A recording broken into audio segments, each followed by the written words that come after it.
Um dos maiores problemas de reviver um personagem em um anime, nem todo anime, mas sempre um anime, não é? É que quando uma pessoa morre, ela deveria ficar morta. Na ficção, existe uma coisa que eu gosto de chamar de presunção de perigo. O que é a presunção de perigo? Eu vou te explicar. Presunção de perigo é quando aquele personagem que você gosta está envolvido em uma situação de risco, seja uma corrida, uma batalha ou qualquer outra coisa que envolva perigo de morte.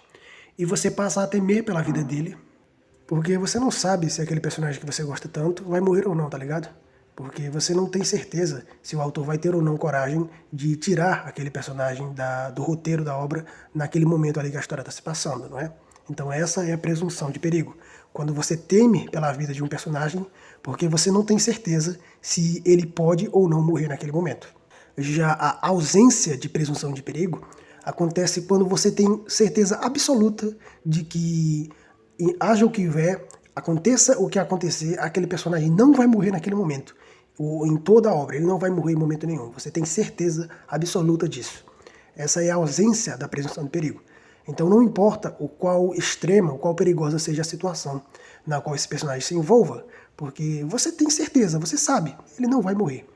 E quando isso acontece, principalmente se for uma obra de batalha, se for uma obra de lutas, pelo menos uns 60, 70% da graça da obra se perde ali completamente, tá ligado?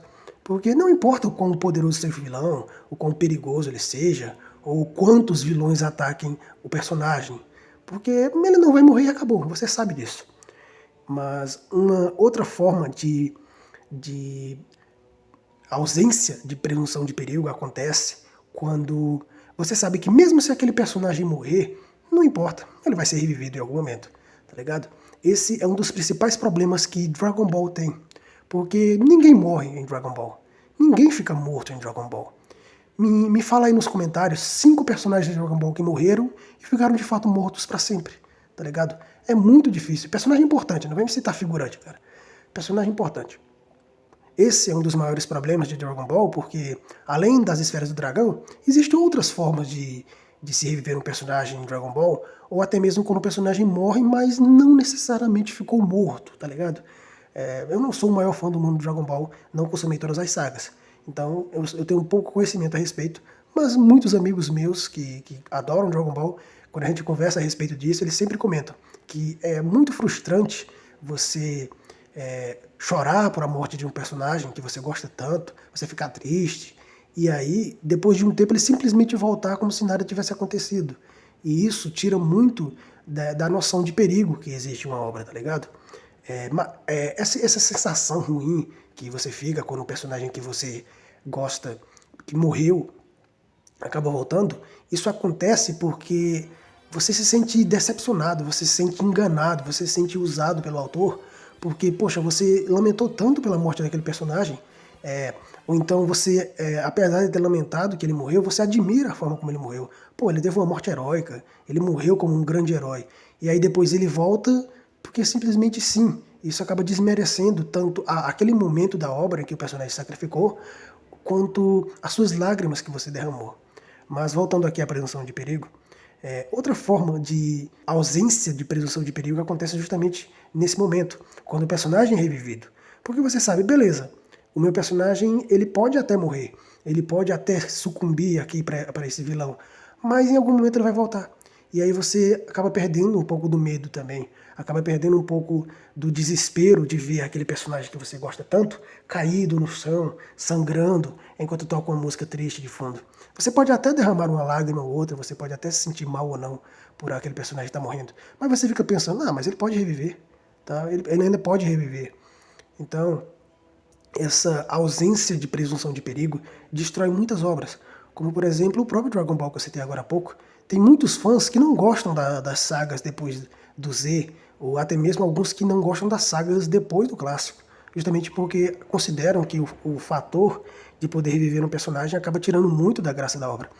Mas Dragon Ball, queira ou não, ainda é meio que uma obra de comédia. O problema é quando essa ausência da presunção de perigo se estende para obras que deveriam ser sérias, como por exemplo Naruto, Boku no Hero e outras obras, Tokyo Ghoul, por exemplo, obras que deveriam ser mais sérias, obras que deveriam ser focadas no drama.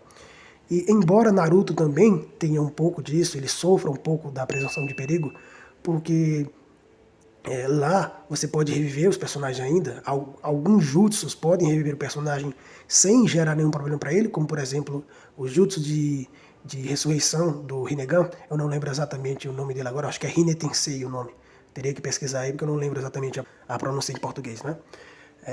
Mas é o jutsu de reviver do Rinnegan, ele revive a pessoa sem nenhum perigo. Porém, essa sensação de ausência da presunção de perigo em Naruto é menor, pelo menos na questão de reviver o personagem, porque a ressurreição por parte do Rinnegan, ela acontece com o custo de que aquela pessoa que usou o jutsu de reviver vai morrer. Então você meio que está trocando uma vida por outra. Meio que ainda tem um pouco da sensação de perigo.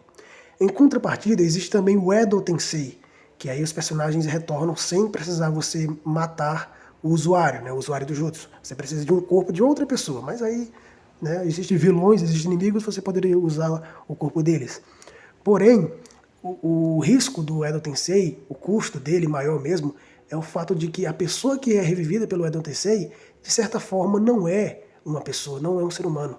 Ele é meio como se fosse feito de papel, não existe aquele efeito do anime que parece que os personagens são feitos de papel, porque aquilo representa um zumbi. Então as pessoas revividas, o Madara que foi revivido, o Itachi que foi revivido, ele acontece meio que como se fossem uns zumbis. Porém, mesmo assim, tendo esse custo, o fato de existir o Edo Tensei em Naruto acaba me incomodando muito, porque você abre margem para você reviver personagens que acabam que não precisavam ser revividos. Por exemplo, o Zabuza e o Haku, né? Haku, na verdade, que é revivido na Guerra Ninja sem nenhum motivo, sem nenhuma uma boa explicação, nenhum bom sentido deles terem voltado. Poxa, o arco deles é um dos melhores arcos de Naruto, e aí eles são trazidos de volta para ter 2 segundos de batalha, totalmente irrelevante na guerra, e muito daquele sentimento que você tinha de saudades dos Zabuza, saudades do Haku, ele acaba se perdendo quando os personagens são trazidos de volta à vida, sabe? Então meio que tira esse pouco da sensação, da presunção de perigo. Porque uma das coisas que mais dói quando você perde uma pessoa que você ama, seja um personagem ou seja uma pessoa de verdade do nosso mundo real, é que você nunca mais vai poder ver aquela pessoa. Então, trazer a pessoa de volta à vida, seja como um zumbi, como um fantasma, ou como um reencarnado mesmo, como uma pessoa trazida de volta à vida sem nenhuma consequência, acaba perdendo muito desse medo, dessa tristeza, dessa dor de perder um personagem que você gosta. Porque ele retornou à vida como um fantasma, como um zumbi, como um reencarnado. E aí pode ter até alguma consequência ou não, mas de certa forma você está revendo, você está matando a saudade que você tinha daquele personagem que você perdeu. E é por isso que reviver personagens, seja em qualquer tipo de obra que for, sempre é uma péssima ideia. Porque, de certa forma, você sempre vai estar desmerecendo o peso que teve na morte daquele personagem. Obrigado por assistir esse vídeo até aqui. Mas calma aí, não vai embora ainda. Antes da sua partida, deixa aqui nos comentários a sua opinião a respeito dos argumentos que eu trouxe nesse vídeo. O que você concorda e o que você discorda. Agora, se você quiser saber por que tantos personagens de anime utilizam cachecóis vermelhos, confere esse vídeo que está aparecendo aí na tela. Te vejo lá em alguns instantes. Deixa o seu like também, a sua inscrição para a gente bater a meta dos 1000 inscritos e te vejo no próximo vídeo.